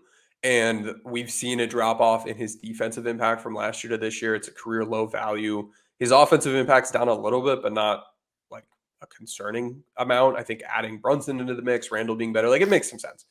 Defensively, it seems like a crap situation for him, and not not the best way to use him. But yeah, no, he's his shot making's better than it was last year. His like there are some things to like here. His offensive impact's fine. His shot creation is still fairly high. His quality is actually a little bit worse this year. It's actually at a career low of shot quality, which is surprising to me that is with surprising. Brunson being added into the mix. But yeah, the defense I think is what really stands out to me, and his matchup difficulty is it's okay, but I just think positionally the way they've utilized him doesn't make a whole lot of sense to me, and I think that makes him tougher to evaluate. I would imagine if you stick him in another situation, use him in more of a like an off-ball wing role, he suddenly is much more impactful. And like size rotating, I Mhm. think is more important than size defending like a point guard at the point of attack. Yeah, I mean, there's just it's again, it's just been such a weird year for him. He's had these stretches where he looks like super slow and unathletic, and then he'll come back for like 2 weeks and he looks fine again. And I'm like, you know, he he does look like he's put on maybe too much muscle to me. Like I wouldn't hate it if he came in after next season was a little bit more shredded versus as brolic as he is now. But like it's a weird one where I'm like the way I've tried to explain this to people is like I don't want to trade him just to get like OG Anunoby. And that's not because OG Anunoby sucks or like isn't valuable, but like to me, ultimately for where the Knicks are good. They're like a good team right now. I think if you want them to get to that next level where you're like, you think they can actually make noise, with some of the big boys in the league, you need a third guy, a genuine like third offensive creator hub, however you want to put it. And that is where like I feel like there's a little bit of a conundrum with RJ where it's like he profiles like that sometimes. Will he be good enough in that role to, for it to be worth it? And then is it actually worth it to trade him for somebody who's capable of doing less, but is probably more impactful immediately in terms of helping you win regular season ball games? Like, I don't know how much of a difference OG makes even now over RJ if you're just talking about winning in the playoffs. But like if you just want to be a better team, win more games, like I do think there's some logic to that. I'm just not sure that's the best way to go about doing it. And like again, I hate saying this, like he is 22. I do think it's hard when you're going through it. I mean, I'm guilty of it as much as anybody where it's like I'm watching him in some of these games. I'm like, I fucking fuck this guy. I'm telling you, the Clippers game he played on Saturday was brutal. I couldn't believe what I was watching in parts of that first half. And it sucks like to literally watch development happen. And it's not even to say like nobody should be worried, nobody should care. This is just part of his development and he's 100% going to come back and like he'll be better. Like I don't know, maybe my belief in him is misguided and he doesn't develop. I think he will, but it's like there's no way to know. I just watch him and I'm we're talking about like with the amount he drives, it's like you could be a more efficient scorer if you just took like two or three less idiotic shots off the dribble a game and instead kicked that to a shooter and just triggered possessions in a different way. So it's a weird one for me watching RJ this year because it's like the defense has not been good, and I do like the data is probably adjusting there for stuff that I lose sight of is like, yeah, sometimes the role that we're putting him in isn't great, and that might fuck him up more than we like to, than we account for. But like, the offense has just been so inconsistent, and I think that's really hard to deal with those swings, especially because you're like, he's year 4, he should be a consistent piece. But look, you look young. Some guys don't like really put it together until they're 23, 24, 25. I mean, not, and I'm not saying he's going to get to this level, but it's like you see, like somebody like Larry Markkinen, who is now apparently a fucking all NBA forward. It's just it takes different players different lengths of time. So I'm still like riding with RJ here, but I think I'm way more understanding of like people that are skeptical or critical of like not just his performance, but also what is his upside, what is the level that he's going to or can get to. Yeah, it's tough being a young player, growing, and also being on a team that has expectations like this. I think you're fair, and I mean, I would say probably Anunoby helps the team more than RJ does this year right now, given Yeah, who else is definitely. out there on the roster, the roles he'd be playing. Yeah, he's a better fit for that. I think RJ could have the better long term future and upside. How much of that future is him in a role that makes sense for him Right. because the roster changes, or just because he gets better to the point where it's like, okay, now you deserve to have these opportunities. So that's, I guess, the calculus the team needs to be working through is like, when will he reasonably be able to play the roles that will be best for him? And does it Mhm. make sense to hang on to him that long versus trying to make a trade for someone that makes more sense now? Uh, so, no, I think it's very fair. Do you want to get to this next guy that I don't Your know. guy. The data really likes him. He was our basketball index rookie of the year not too long ago. He really shines in a lot of areas. Well, And his I defense is think like good. last year, I remember at the end of last year, I'm pretty sure I DM'd you because the basketball index has always been a fan of Immanuel Quickley. And I think at the end of last year, he had a really strong close to the year. And I think I remember we DMing and I was like, I kind of think he's like on path to, maybe he's not a star, but like I think the best way I put it is like I think he's actually our best star bet, like of all our young guys. I'm pretty sure you agreed with it at the time, and his points per game right now it's only 13 and a half. I think it's like he's been playing in a lot of different roles. I still feel like if you put him on a team and you were just like you are playing 35 minutes a night and you get 25 usage, I think the perception of him would be probably closer to what the basketball index thinks of him versus what I think general consensus is of him as more of like a nice, strong rotation piece. I think there's more to him than that. But I'm curious to see, like, I mean, has he geometric show an improvement even more from what he was doing last year? Yeah, so I guess it is fair to say like a lot of our stuff is like I think what gets me excited is like we look at skill sets and it's like, all right, who here has potential? Who can break out if they're given the right role and or given the right opportunity? And he's been someone that for 3 years now, 93rd, 94th, 93rd percentile offensive impact. We think he's been good. He's played the primary ball handler role 3 years in a row from a scoring role standpoint. And he's done that. He's improved defensively each season. And his overall impact this year is up to like the 90th percentile, which is really strong. His shot making is at a career high. His shot quality is very low. So he's able to go get buckets. He's got that middle game with the floaters. He was really showing off yesterday. And there's a lot that I think, if you're looking at who here could eventually be a star, to your point in the DM, like I think there's a lot to like with him. He has look at all these badges: gold microwave badge, gold teardropper badge, gold needle threader, which is like he's able to find tough passes but not turn the ball over too much while doing so. Silver contact finisher, silver pick dodger, so he gets around picks well, and then bronze in our transition phenom badge, our one man wrecking crew badge, our pull up assassin badge, and our giant slayer badge. So 9 badges for this guy, and is really strong in a lot of our talent data. From a finishing standpoint, he does a pretty good job. From playmaking standpoint, he does a pretty good job. So he's been good at this stuff, and we've seen him be good at this stuff for a while. 96th percentile stable pick and roll ball handler points per possession. Like this stuff matters. He's good at it. He's got good ISO data. Like that's exciting to me. And it's been, I don't know, has he gotten a larger role this year? Uh, Uh, I would say that I think like I would say Tibbs trusts him like implicitly now. Like it's not I like him in his role. It's like I like him in any role. Like he's talked about this. He likes that he can play point guard. He likes that when RJ is out, he could slot him in the starting lineup, right, and play next to Brunson. He likes that he has that versatility and that ability to play on and off ball. And like that's a thing that is actually just that's probably I don't want to say it's the most like, but it is an extremely valuable skill set, especially for a guy that you met like as you laid out, like has the shot creation ability he does. Not all shot creators are comfortable playing off ball or even are good at it or provide the defensive utility to play alongside a guy like Brunson and make that feasible.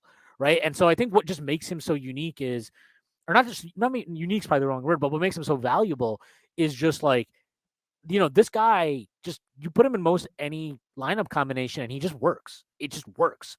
And obviously you combine that with like what you see from him offensively. And, you talk about the middle game. It's just, he always was like, his rookie year, he kind of hit the floater thing with him was like, that was his thing. He got to it all the time, but it was a thing he relied on to an unhealthy amount. And I actually think this year he might be taking a similar amount of floaters, but it's not a crutch. It's a weapon. It's like he knows he can get to that spot and he knows how to get to that spot. He knows how to manipulate the defense to get to that spot. How like he's so much more in control. And I still think like the final, I mean, obviously he has that huge game against Boston on national TV. The one night a year where the city of Los Angeles and the city of New York are they're attached together. Everybody has the same rooting interests. But like, I mean, he just looks like a guy now where, can he improve his offhand ball handling, finishing? Because if he can do that, I mean, he's just shown enough as a pure shot creator where it's like, if that's there, then I don't know how he's not, star, whatever, however you want to phrase it, but like just a super impactful player, and a guy that really can get you buckets in against anybody. Yeah, he's really good. Offensively, very, very good. And I think his offense is underrated. And a way that we could look at that mathematically is by looking at the luck in his on-off data. So we've got these advanced on-off calculations called RAPM. You're already smirking. That look at who are your teammates, who is on the floor for the other team. Look at all the lineup combos and try to see how. Just not looking at the box score at all. How much better is your team when you're on the court and it is able to. We've seen lineups where it's like, all right, 4 superstars and 1 mediocre player, but because he plays so much with superstars, his data looks really good. This would adjust for things like that. Comparing that then with another version of that adjusts for outcomes we know are variance driven. Like when you're on the court versus off the court, it takes like 8 years of data for the opponent 3-point percentage data at a team level to be meaningful for an individual player. So, when Immanuel Quickley goes out there, he's not able to single-handedly make the other team start like shooting threes worse at a team level. We know that. We know when he's in the game, it doesn't make the other team shoot free throws worse. Things like that, where we can know year to year, game to game, like they're just, it's luck, it's variance. Fill those actual values in with expected values. And we could see that offensively, if we look at all the players this season in the NBA, Immanuel Quickley has been the 4th least lucky offensive player from an offensive impact standpoint. So if you look at his BPM or his Raptor or his EPM or a lot of those metrics that don't adjust for luck, he's going to be lower than he should be. And LeBron, he's pretty high because we do adjust for luck with that factor there. And I think he's underrated on that end for that reason. But then the inverse of this, and he is very unique in this way. This is not normal. We don't usually see this. He grades out as the luckiest defensive player in that his on-off data on defense is better than it probably should be. And he's still good on defense. When you compare him to his peers among rotation point of attack defenders, he gets a B- grade from us. In there are areas he's pretty strong. But I wouldn't say that he is an elite, like all defensive caliber type of guy. I don't know what your stance is on that, but I've seen others talk about that. I think if you're basing that argument on the on-off data, you're going to fall victim to this incredible luck, and the magnitude of it is a good bit higher than the next couple players as well. So he's an outlier in that regard. All I would say is I don't know how, if you can isolate this or if you have isolated it, but like he might be getting lucky defensively with opponent missing and stuff like that. What I would say is I think he's 3rd in opponent field goal percentage against, like, as an individual. And that to me is not fluky. I went and saw them play. They played the Bucks at the Garden, whatever the fuck it was, January. And if you just watch the Knicks, like he is incredible at not just like first of all, he's 6'3", he's got a 6'9" wingspan. He's really, really good at using his wingspan to just. It almost feels like he just throw guys off a little bit by like being wacky wavy inflatable tube man. But like you watch him, I mean, he had a closeout last week. I forget who against. It was against Hauser maybe on the Celtics, and it's like he closes out and he's like he gets his hand right between his right in his face, but like he also splays his legs out so that he avoids making contact with Hauser on the when he lands, and it's like you just see the contests he puts in. Like watching it live, some of his contests, his willingness to just get out to shooters and make those shots uncomfortable. And I know that's like a huge point of debate, like how much value is there in contesting shots, and like I would just say like watching the way he contests shots, it does not surprise me that he personally himself is holding players to a much lower shooting percentage than you would expect. Because it just feels like when guys shoot over him, it's not comfortable. And then just anecdotally, like I don't really the all defense thing. There's like 75 players that apparently should make all defense. Just ask anybody who about their team. They'll be like, oh, these 3 guys should do it. But all I would say is like, I think some of the frustration for me, at least with RJ, stems from like watching a guy like Quickley, where it's like, first of all, you see the clear offensive improvement, which you just haven't seen from RJ quite yet. But then defensively, like one guy's 6'6", 230, like super strong. The other guy's 6'3", where he's like a $190.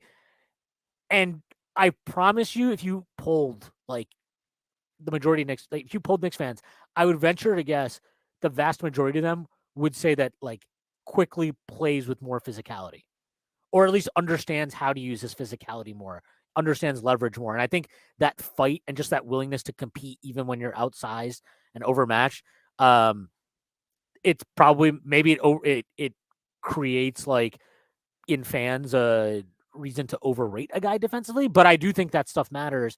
And his willingness to do that is just like that's the reason why you can play him with Brunson, right? Like his and Brunson to his credit, like he does obviously have weaknesses defensively, but he's a tough fucking guy. So that kind of like willingness to fight from both those guys and play with physicality and compete even when you're got a disadvantageous matchup, that counts for a lot. So yeah, I mean, like I just think Quickley, however you want to put it, like at the very least, as you said, like he's a clear plus defender, and when you're getting a clear plus defender at a guy that for a guard, I always think that's like that's a competitive advantage because I don't think a lot of guards are actually that good at defense. There are very few, to be honest. Yeah, no, he's been solid. I would caution against just using like defensive field goal percentage Yeah. against. Part of that is just the shot profile of guys against him, and how he forces them into a more difficult shot profile. Like you should reward players for that, Mhm. but then also understand like if we look at like the tracking data on 3-pointers, opponents are shooting like 7% worse than expected for the like openness of their shots. Mhm. If you look at shots at the rim, he's actually doing a pretty good job disrupting opponents. Yeah. Opponents are shooting He's four and a been half percent worse. And that's where that data matters. We know if you look at like year to year stability of this, unless you just think guys get way better and way worse every year, at the rim, this is stable. And we say, okay, because it's stable, we know it means something. On threes, it's not stable at all. Year to year, it's all over the place. Every year, you can find guys towards the top that look like good defenders, but they're mixed in with a bunch of shitty defenders. So you got to cherry pick a little bit. But that's where 7% worse. That's really where I think a lot of the like it looks like every time he's contesting, it just doesn't go in. And opponents are shooting 29% on threes against him. And there's some luck there. I think there's value in contesting. He is a good defender. He like there are things he does really well, but there is also, in addition to him being good, a luck factor here that is at a level that we don't generally see. That it makes it easy for the eye test to be like, holy crap, this guy's incredible. Like no one ever hits a shot against him. I want to wrap up with this because I do think it's an interesting thing. You mentioned 3-point shooting and percentage and all that stuff. the Knicks they've pretty much allowed like a decent chunk of threes the last 3 years under Tibbs. And at least one of the common uh, tidbits of wisdom that I've seen from a lot of people is like, you can't really control how your opponent is going to shoot the three. The best thing you can do is just try to limit the amount of attempts that they get up. Just going to read off. This is what opponents have shot against the Knicks from three over the last 3 years. So 2020 or 2020, 2021, 33.7%. Last year, 34.2%. This year, 34.6%. I don't know what your thoughts are on this. I think like when you see that trend over 3 years, I'm just of you like, is there maybe something to like they're forcing opponents into taking certain types of shots, or like they're willing to concede threes from certain situations? Like, I mean, that's just like, and it's just been so consistent. Like, that's literally within less than 1% over that time frame. Like 33.7, 34.2, 34.6. I mean, do you think that maybe there's something there? Like, I'm not saying like Tibbs has figured out 3-point defense or something, but I mean, it is a little bit like the consistency of that. Just it kind of feels like maybe there's something there. I don't know.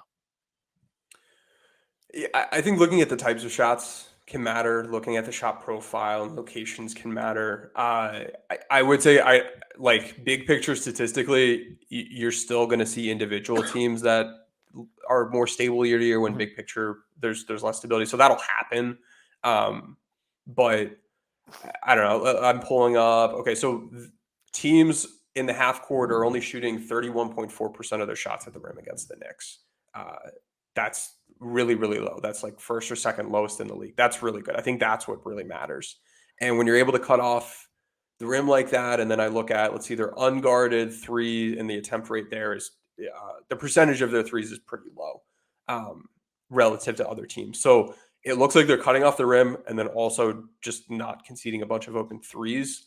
Defense is, I don't know. I don't look at defense, I guess, from a process standpoint, is like, okay, well, you don't want to let them shoot threes or only let them shoot threes. Like, you want to stay in front, cut off the rim, rotate well behind it. Ideally, you're not letting them get anything that's uncontested. And if it is, it's, somebody dribbles into a mid-range pull-up too.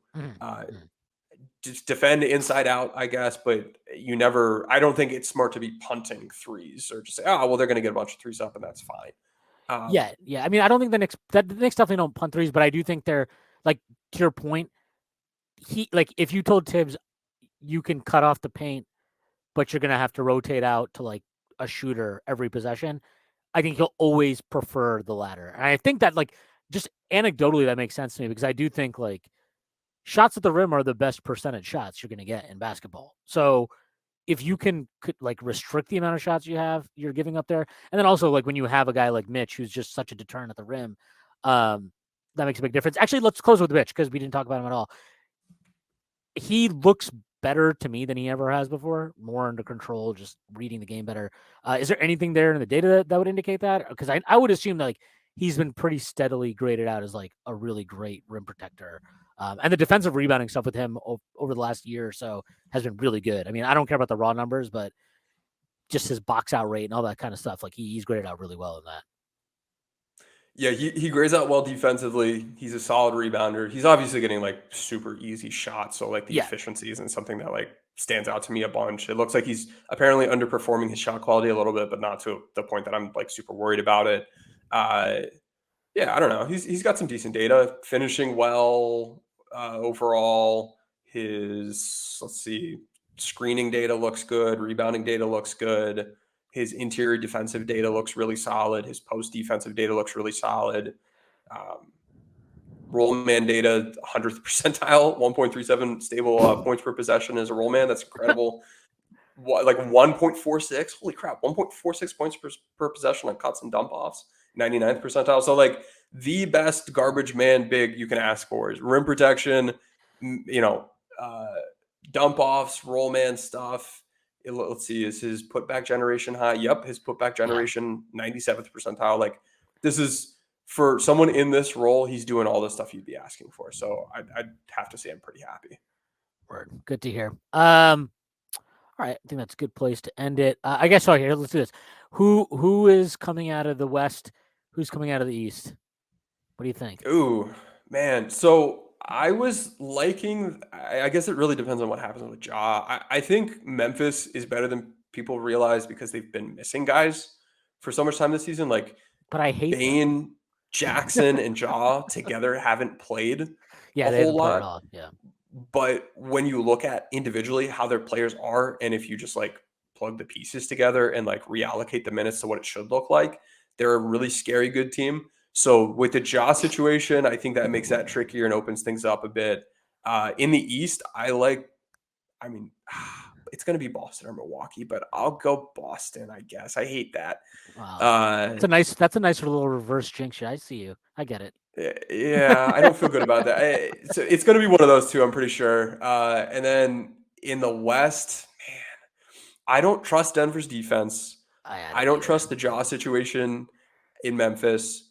The Kings, I are very good, but I don't know that they're that good. The Suns have major depth issues, and then also I don't know. KD's not the same guy KD was a couple years ago. He hasn't been very good in the playoffs the past like 2 years since his Achilles thing. The Clippers aren't good. The Warriors, I don't believe in. The Mavs don't have a defense. I don't know. I think the West is pretty wide open. I guess I'll say Memphis and not feel good about it, but I can easily see Phoenix pulling it off. I could see Denver pulling it off. I could see. It feels weird to say this, but I could see the Kings pulling it off. They're actually legit good. Um, I don't know. I'll go with Memphis and Boston. Yeah. Offensive mastermind, Mike Brown, just like you always knew. Hey, that internship with the Warrior, whatever his role was with the Warriors, it's paid off. They've Yeah, really taken a lot of those concepts and yeah, it's been cool to see. He's really revamped how he does things. So I mean, they're doing some smart stuff. the offense they run is like, I mean, it is fucking spectacular. They're just they make you defend like 3 or 4 actions every single time down the floor. And that's if you even get down the fucking floor with them because they're flying, they're flying down each time and they're crazy to watch. And like, I mean, it's kind of awesome to see how they've put together that roster. Because they took like an unconventional path in a lot of ways, right? Like they went against like common wisdom in terms of trading the rookie cost controlled player for the 26-year-old big guy, right? Like in Sabonis with the Halliburton Sabonis trade. So I think it's cool to just see like a team be a little bit like go against the grain and be aggressive about trying to win games and get rewarded for it. And I feel like around the league, I mean, whether it was intentional or not, but the plan has definitely changed the calculus for teams in terms of like how aggressive they're willing to be year to year in terms of chasing wins and trying to be competitive. Yeah, I think it's fun. As a fan, it's a Yeah. bunch of fun. It makes for more exciting basketball. I like how there are kind of like tiered goals to go for. Like you want a top seed, obviously, but I feel like that's something that the top 3 or 4 seeds are fighting for. And then it's like, all right, well, we want home court, so we want to be a top 4 seed. And then it's like, all right, well, we want to avoid the play-in, so we need to be a top 6 seed. And then it's like, all right, well, we want to, be able to lose one game. Like we want to be able to go 1 for 2 instead of needing to go 2 for 2. So then it's really important to be 7-8 instead of 9-10. And then home court is factored into each of those. So they're like every seating spot matters. And that to me is really exciting and it creates just a ton of entertainment value. Yeah, And the I think it product is awesome. also opens the door for like a Toronto or like a Lakers team. If they're healthy, if they put things together, like those teams are better than their seeding with their current forms. I don't know that they're good enough to compete for titles, but they present some, interesting potential first round matchups if they do make it to the first round. God, please just no Toronto. I can't watch that team. It's like Nick Nurse is just if I had to watch like just the way they play, it's like you're fucking in hell every time you play them for 48 minutes. They never give up, which makes it even more annoying. You're like, you're down 20. Just can you stop? Can you stop trapping us now? But yeah, they're just just a really ugly brand of ball. Really don't want them to succeed at all. And I do hope that they end up having to trade everybody for much less than they're actually worth. That'd be great. All right. Enough Toronto Whoa. slander. I don't know, man. They're just so miserable to watch. I just hate watching them play. And then it's like, then I got to hear, every fucking podcasting of the trade deadline, OG Anunoby should get Donovan Mitchell trade value. Like, what are we talking about here? Like, no, he shouldn't. Like, because he's OG Anunoby. This is fine. Like, he gets like maybe 2 protected picks or something. Like, I think people just lost their fucking mind with some of the discussion about players in their team. Siakam is awesome. He's like the one guy. Like, yeah, you should probably be interested to trade for him. But it'd be great if they don't make the playoffs and Fred VanVleet walks this summer. That'd be fantastic. I would appreciate that. Hopefully the Magic could get him. They could use a guard that can shoot the ball. That'd be nice. All right. That's a hell of a way to close the pod. That is our pod for today. Tim, let people know where they can find you and plug anything you'd like to plug. Yeah, sure. So you could find me on Twitter at Tim_NBA, or if you just look at Cranjis McBasketball, I'll be the dweeb tweeting about basketball stuff. I have a Lakers podcast. If you're listening to this, either you already listened to that one and that's what brought you here, or you have zero interest in that. So I won't talk about that or the Discord I have. B-Ball Index, though, check that out. We've got some cool stuff, neat tools, a lot of good free stuff. We have game-by-game projections. If you want to go see, what does the model think the Knicks are going to do today? Or where do we have them projected from a seeding standpoint? We think you have a 43.5% chance at the 5 seed, a 35.8% chance at the 6 seed. You can see round by round odds. The game by game projections have been really, really good this year. They're free, and we're going to keep them free for the rest of the year. But if you look at the games that we have like a 2-point or more difference from Vegas, we're like 57% against the spread or something. So if you're into betting, that could be useful. Along those same lines, we also have a March Madness bracket package, which has been like killer every year except for last year where it was horrendous, which sucks. But I'm assuming we're thinking that's more of an outlier than anything.